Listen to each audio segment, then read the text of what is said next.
é a obediência. Nós vemos aqui o povo de Israel, por eles desobedecer a Deus, eles passavam por aflição. Por eles não fazer aquilo que o Senhor queria, eles passavam por momentos de opressão. E novamente essa história se repete na história de Israel. O povo novamente passa a fazer o que é mal aos olhos do Senhor. Novamente o povo começa a desobedecer ao Senhor. E é por isso a Bíblia diz que o Senhor entrega aquele povo nas mãos do midianita. Então o povo começa a sofrer novamente nas mãos dos seus opressores por desobedecer. A Bíblia diz, igreja, que é melhor nós obedecer do que sacrificar. Verdade. Muitas vezes nós queremos tanto oferecer alguma coisa para o Senhor, mas nós encontramos de qualquer maneira. Então nós estamos fazendo sacrifício de todo. Por isso que nós devemos seguir essa palavra dentro de nós e dizer: peraí, antes de eu sacrificar, eu vou obedecer meu Deus. Aleluia. Aí sim eu posso dar um perfeito sacrifício para o Senhor. Não adianta eu querer sacrificar para o meu Deus de qualquer maneira, porque o nosso Deus não aceita de qualquer maneira. Aleluia. Então nós devemos sim obedecer ao Senhor. E quando eu e você passamos a obedecer a palavra de Deus, porque a palavra de Deus é a preciosidade que eu e você temos em mãos. Quando nós passamos a obedecer a palavra de Deus, a palavra de Deus começa a entrar dentro de nós e começa a dar vida dentro de nós. Aleluia. E ao trazer a vida, nós começamos a receber as bênçãos do Senhor sobre a nossa vida.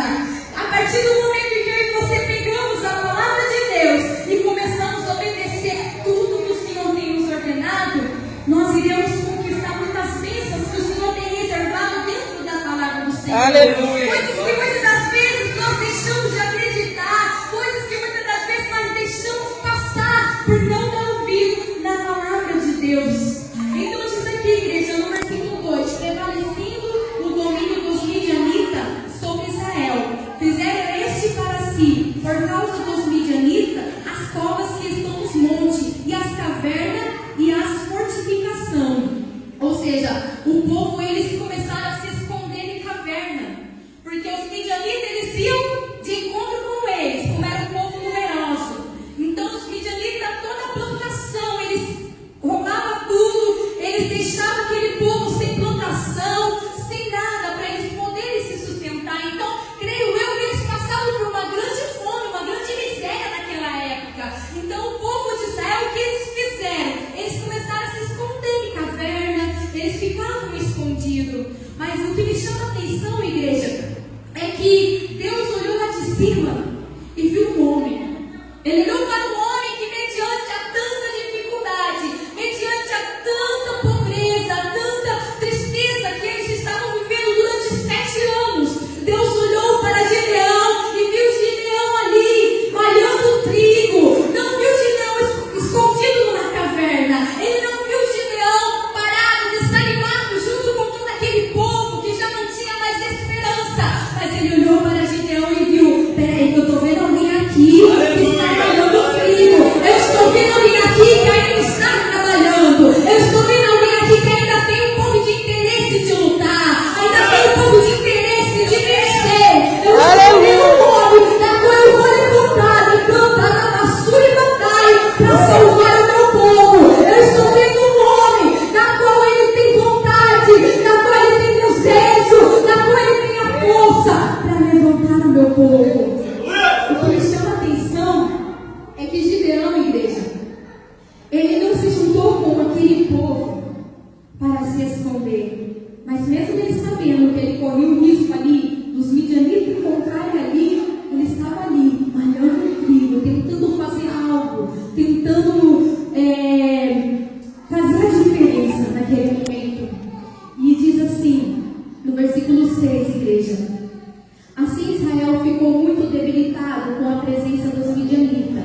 Então os filhos de Israel clamavam ao Senhor. Tendo os filhos de Israel clamando ao Senhor por causa dos midianitas, o Senhor lhes enviou um profeta que lhes disse: assim diz o Senhor Deus de Israel: eu é que vos fiz subir do Egito e vos tirei da casa da servidão, e vos livrei da mão dos egípcios e da mão de todos quanto vos oprimia, e os expulsei de diante de vós e vos dei a sua terra. E disse: eu sou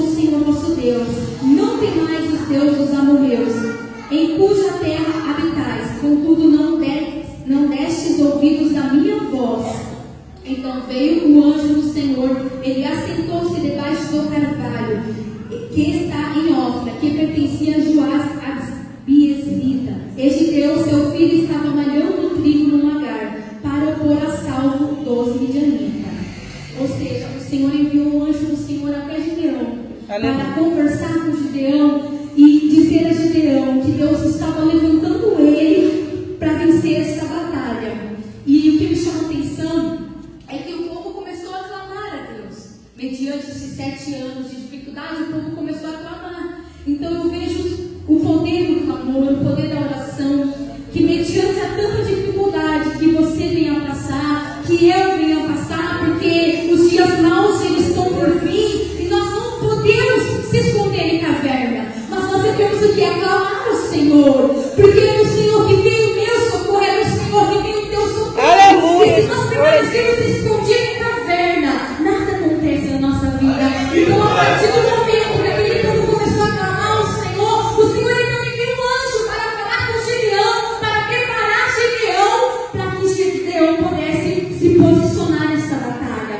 Então a Bíblia diz, igreja, que então Gideão começa a se levantar e começa a comunicar o que Deus queria fazer, e então começa a vir povos de encontro com Gideão para ajudar a eles vencer essa batalha. A Bíblia diz, igreja, que foram 32.000 homens preparados para ir com Gideão.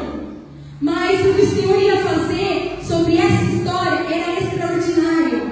Porque esses 32.000, se eles fossem para essa batalha com essa quantidade de gente, eles iriam ver que eles ganharam pela força deles, não pela força do Senhor. E o Senhor não aceita a honra, não aceita a glória dada para ninguém, porque a honra, a glória é do Senhor. Então o Senhor iria fazer algo para mostrar para aquele povo que Ele era o Deus daquele povo. O Senhor queria mostrar para aquele povo que aquele povo dependia de Deus. Aquele povo precisava reconhecer a dependência do Deus Altíssimo. Então por isso Deus manda Gideão falar para aquele povo que os covardes, os medrosos, eram para voltar. Quantos muitas das vezes se levantou para fazer a obra do Senhor, mas dentro do seu coração está com medo, dentro do seu coração se encontra covardia. E Deus não quer homens e mulheres covardes, Deus não quer homens e mulheres medrosos perante a presença dEle, mas Ele quer homens e mulheres corajosos e valentes, para que possa fazer tudo aquilo que o Senhor tem mandado, para que possa se posicionar de campo, na basura e bandai, para fazer tudo aquilo que o Senhor tem querido. Porque, igreja, o Senhor está à procura de verdadeiros adoradores. Aleluia, Jesus. Mas verdadeiros adoradores que adoram Ele em espírito e em verdade. Como é que eu vou adorar o Senhor em espírito e em verdade? Quando tudo está indo ruim para mim, eu vou continuar adorando Ele. Quando as coisas não estão indo bem para o meu lado, eu vou continuar fazendo aquilo que Ele quer. Porque o meu coração é um coração de adorador. O meu coração tem um coração de alguém que verdadeiramente reconhece Deus. Aleluia. Como meu Senhor. Glória a Nosso Deus. coração, igreja, tem que reconhecer a Deus como nosso Senhor. É verdade, Deus. E às vezes nós deixamos com que a situação fale mais alto do que o nosso Deus em nossa vida. Quantas e quantas das vezes Deus já falou para você ou para mim: olha, a vitória já é sua. Aí vem uma porta, se fecha, vem algo dar errado e nós já começamos a indagar. Nós vemos que quando o anjo chegou até Gideão e ele disse: ô homem valoroso, Deus é contigo. Ele disse assim: se Deus é comigo, por que nós estamos passando por tudo isso? Ou seja, aquele povo já via Deus como culpado daquela situação. Aquele povo já olhava para Deus como Deus não tivesse o abandonado. Pela essa resposta que ele deu para o anjo, nós vemos que ele já estava achando que Deus já tinha abandonado, que Deus já tinha desistido deles. Mas Deus não desiste dos seus. Aleluia. Mesmo que muitas das vezes o homem pode até cair, mas a partir do momento que ele reconhece o seu erro, a sua falha, o seu pecado, a Bíblia diz: o cair do homem, mas o levantar vem do Senhor. Aleluia. Então somente eu e você reconhecemos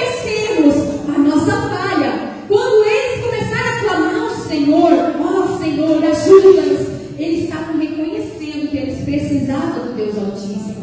Eles estavam reconhecendo que não dava mais para eles continuar desta maneira. Eles estavam reconhecendo e chamando Deus: olha, Senhor, vem entrar na nossa frente, porque nós precisamos do Senhor na nossa Aleluia, frente. Deus. E a partir do momento que tem esse reconhecimento, então Deus começa a agir. Então a Bíblia diz, igreja, que então Deus faz aqueles homens covardes e medrosos se retirarem. 22.000 homens voltam para trás.